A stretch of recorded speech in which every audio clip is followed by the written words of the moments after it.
Just a tourist family office. Michael, what have you made of it so far? Well, I mean, the Chinese have a saying, shall you live in interesting times? And I think the new year started with the bang. But I suppose it's due to the fact that investor sentiment and also investor psychology is changing. I think that the real question on most people's mind is this really the late stage aging bull market in its 82nd months of expansion, or is this potentially the beginning of a more meaningful bear market? I personally think the probability of a bear market increasingly is very high. Why do you think that?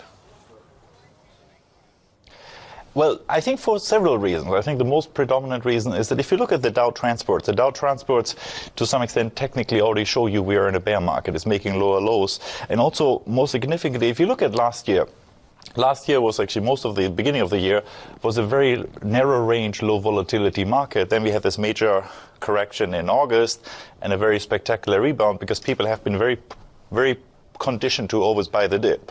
And in all fairness, buying the dip was the right strategy over the last 6 years. I think, however, this year, I think market fundamentals are changing. And I think also when you look at the leadership in the stock market, I mean, especially in the US equity market, most of the returns last year came from the so-called FANGs. Now this year, they look like rolling over. Technically, they're showing a very weak picture. And I think this is real reason for concern. Yeah, I mean, we just moved from one wall of worry to the next, haven't we? Last year it was all about, will the Fed actually decide to normalize monetary policy? Now it's saying, well, how many times is it going to increase interest rates? Is this really pretty academic at the end of the day? And on top of this, we have it overlaid by low commodity prices, particularly oil, which in effect perhaps negates an interest rate hike. Yeah, and I suppose the oil market is really, it's like China. It's pointing out the obvious slowdown in the global economy. And the real question is, with all these trillions of dollars of quantitative easing and a stock market that recently last year was at an all-time record high, against the backdrop of potentially much weaker corporate earnings growth in 2016 and also still weakening economies, maybe the combination isn't very bullish anymore. And I think some banks already seem to imply that with regards to US equities official outlook, saying that increasingly some of them move overweight. But it's interesting to note that most of the banks last year who had very optimistic forecasts on the S&P are the same banks that this year also say that the S&P could go up 7 to, I think, 12% on average. And I think that most optimism is most probably misplaced. I think it's very important this year to have a serious look at your portfolio construction and also to some extent buy some portfolio insurance, while it is still relatively speaking cheap. Well, we live, as you said, as you started this interview, saying in interesting times. Now, it is quite important to note how quantitative easing really did help stocks and to some extent bonds, but it didn't really make a difference to the average American. It did make a difference when it came to corporates, though, did it not? Yes, correct. I mean, this is why I think also the U.S. economy, despite 2.5% expected GDP growth in 2015, is still actually below average trend growth.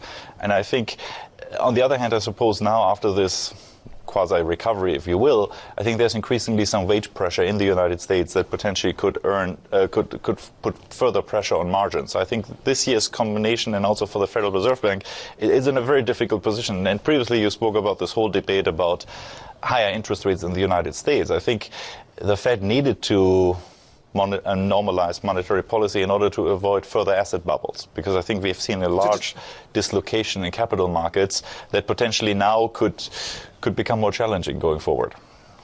Well, just picking up on what you said there, so is this going to be the year that we see American corporates start spending here, and indeed that's perhaps in relationship to some wage inflation pressure?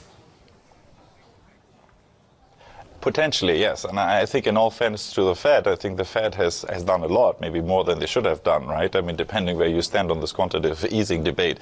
But I suppose, as Mr. Bernanke pointed out the other day, the Fed has done a lot. Maybe Congress and politics have not done a lot. And I think also many people would argue that the corporate sector has done buybacks, but they haven't really done much to help the average worker. And they haven't really done much to invest in the true sense to broaden the economic recovery. And I think these are still issues that potentially cause further headwinds this year.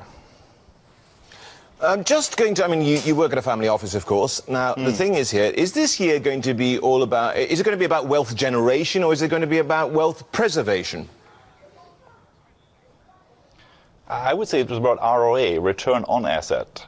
I mean, off asset rather. I think, look, I mean, potentially many, I mean, especially the corporate bond market, potentially could be very mispriced. And I think also China, I think, still is very much an underestimated risk. I mean, many people speak about the Chinese equity market. I mean, on your show, you talked about this a lot with many different guests. But I think what is still underappreciated maybe is the fundamental weakness in the Chinese fixed income market and the potential knock-on effect that would have on the Chinese currency. Because you see, China is in a very difficult rebalancing exercise, if you will. And I suppose the most elegant way out of a very complicated problem is to further devalue the currency. And that potentially would have a very negative knock-on impact on Asia in particular, but also on other emerging markets. And that potentially is not fully priced in. I think that's also the reason why I think we potentially could see a minus 20% correction in the S&P and maybe another 20% downside in Chinese equities, because that hard landing, I think, is what the data recently has shown, that the PMI data has shown this, but more importantly also South Korean data. I mean, South Korean data, exports have been falling every month last month, and more importantly, the data came in much worse than many economists have expected. So I think this data disappointments to the downside, I think, is what we potentially could see of more in 2016. Nice one. Thank you very much indeed, Michael. Have a prosperous year. Michael Preiss there from Taurus Family Office. The story is making headlines around